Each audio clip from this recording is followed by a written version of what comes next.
So the final engagement and battle between the Greeks and the Persians in this war in 490 to 479 BC is a place called Mycale.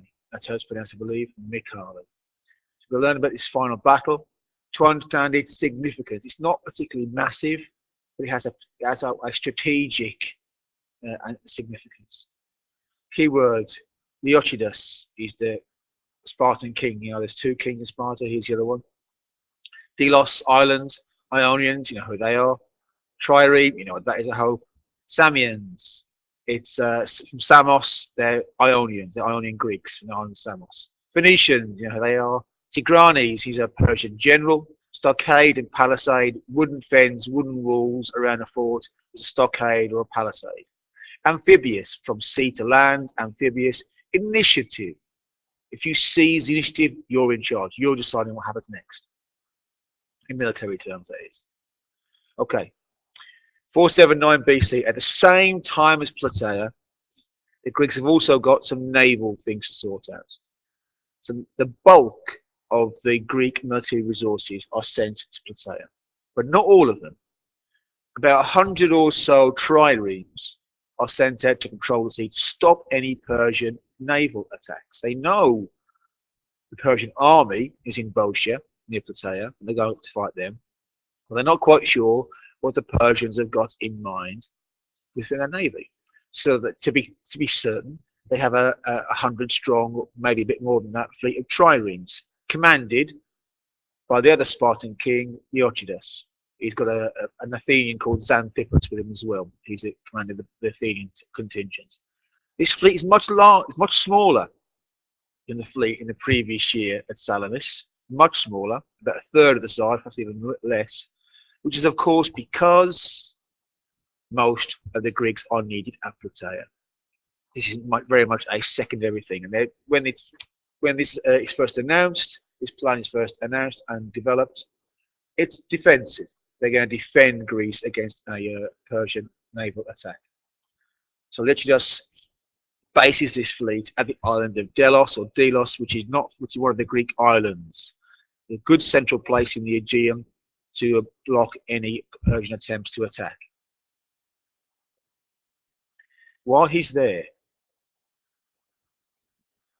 these guys here, there's Delos, these guys from Samos, Samians, some traitors come over, or not traitors, they're Greeks, and say, look, the Ionians are itching to revolt. We know you've defeated the Persians at Salamis. We are itching to revolt. More than that, the Persians don't want to fight you. The Persian fleet is in a bad state. The Persian fleet doesn't want to fight you. If you will attack, don't defend. If you attack, you've got a good chance of smashing them. The Persian fleet is here at Samos. Come and get them. We will join you. Then Leochidas and the Greeks learned the Phoenicians are not there. The Phoenician part of the Persian fleet has been sent back to Phoenicia. So this is a big relief to everybody, or the Greeks, because they still don't want to fight the Phoenicians in open water, because they know they're just better than them at this open sea battle, this ramming battle in open sea. This is good news. The Phoenicians aren't there. Then Leochidas learns that the fleet has withdrawn. It's left Samos. The fleet has left Samos.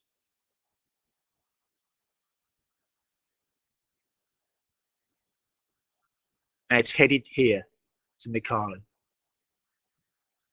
And there they've built themselves a fort on the water's edge. They dug a ditch and built a wall, a fence around it. And inside it, this is right on the beach, they've beached their ships. They have no intention of coming out to fight at sea. They've done this because there's a Persian army led by Tigranes in the area.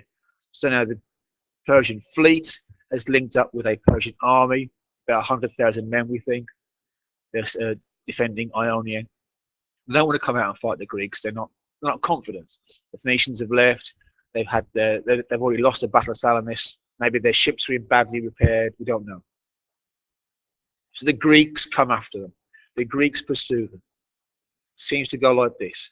The Persians on land here have dug themselves this fort, a ditch, and a palisade. They've got a large army inside it, maybe 100,000 men, and they beach their ships. The Leonidas and the Greek fleet comes after them. They won't come out to fight. They won't come out to fight him. So then the Greeks sail down the coast. They beach their ships a few miles away, and whatever troops they've got on board, they bring off to attack from land. At this point, the Persians think, right, this is going to be easy. It's hardly, you've got a much bigger army than them. You've got a much bigger army. Let's go out and face them.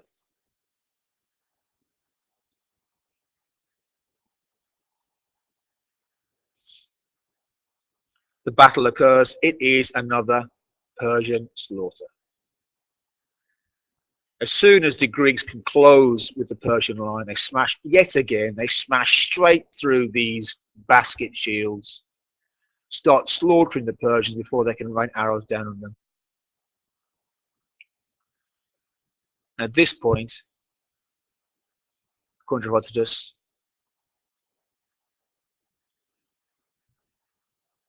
Persians flee back inside the fort, try and get away. The Greeks follow, smash their way into the fort, and destroy all of them. Burn the fleet, kill most of the blokes. Huge victory. Huge victory.